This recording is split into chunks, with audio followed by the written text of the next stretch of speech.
7:51 here, Big 550 KTRS. Larry Soderback is with us. Since we put him on the show, he's now gone big time, and he checks in every once in a while.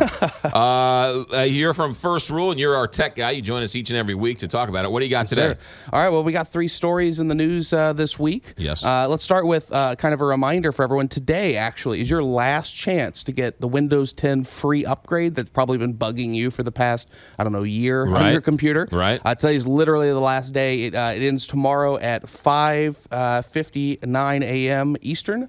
To get that free. After that, you actually have to pay like $100 some odd dollars for Windows 10. So tomorrow morning is the last time you can do it. Yes. Do we want to do this? I think so, yes. I've upgraded all my machines. You have heard horror stories online, but I think those are the vast minority. Right. Most things work really well. It's a great operating system. It's more modern. It's definitely not a flop. And it's already on over 300 million devices worldwide. So why are they giving it away for free? Is that like we're sorry for all the bad ones we sent you? Kind of. I think the last couple operating systems since 7 have been kind of not great. Right. And beyond that, they're trying to just kind of keep up with Apple and trying to modernize their user base so they're not stuck supporting stuff that's 10, 12 years old. Gotcha.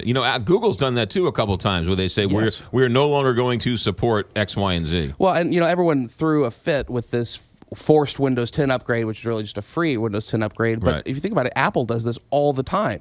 I pick up my iPad I haven't picked up in 3 months, and it's like, oh, you can't install any apps because you need the latest version of iOS. Right. Okay, then I got to go install it. So anyway, today, go get your upgrade. All right, that's one. What else you got? Actually, neatest story I saw this week. Police actually worked with Michigan State University to 3D print a dead murder victim's fingerprints in order to unlock their phone.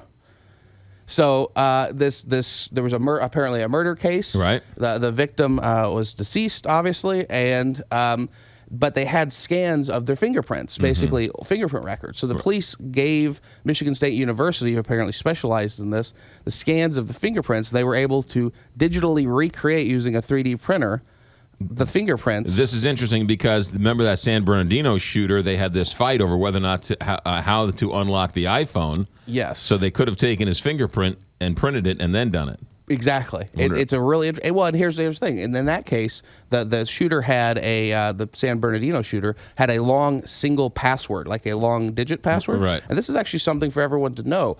If you protect your phone with a fingerprint, technically, the police can force you at any time to unlock your phone because they consider fingerprints physical evidence. However, if you have a passcode, they cannot force you to unlock your phone because it's in your head. It's a mental thing.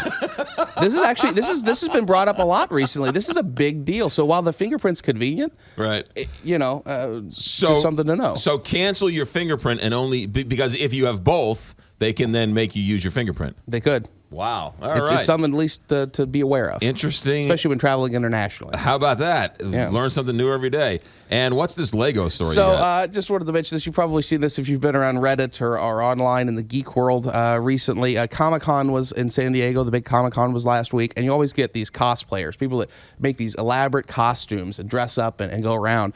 Well, the people from Tested, which is some of the Adam Savage, Jamie Hyneman, like the Mythbusters folks that make a lot of costumes, they made a real-life Lego Man costume. And so it looks like the little Lego action, little minifigures that we've all known from Lego from ages. But what if that person was real, with real flesh tones, real eyebrow hair, and it is terrifyingly creepy. And this Lego man walked around Comic-Con, and they put a video up, and the video's got 1.3 million views already. Yes. It's quite funny. It's definitely a sight to see. I thought you were going to cry about the fact that they're cutting Sesame Street from an hour to a half hour, and Bob is going away. Who's Bob? Who's Bob? Who's Bob? How about Gordon? And Gordon's going away too. Wrong target market, buddy.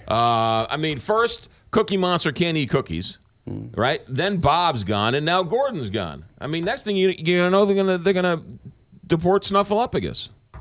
You never watched Sesame Street as a kid? Maybe long time ago. Well, that's why you're a tech geek and I'm not a tech geek, because Sesame Street was where it was at. Hey, Reading Rainbow had Lamar Burton. So, ladies and gentlemen, that's Larry Soderback from First Rule. Always a pleasure. We'll have this up so you can check it out and check out all the video stuff. Thanks for coming in. Thanks. 7:56, Big 550.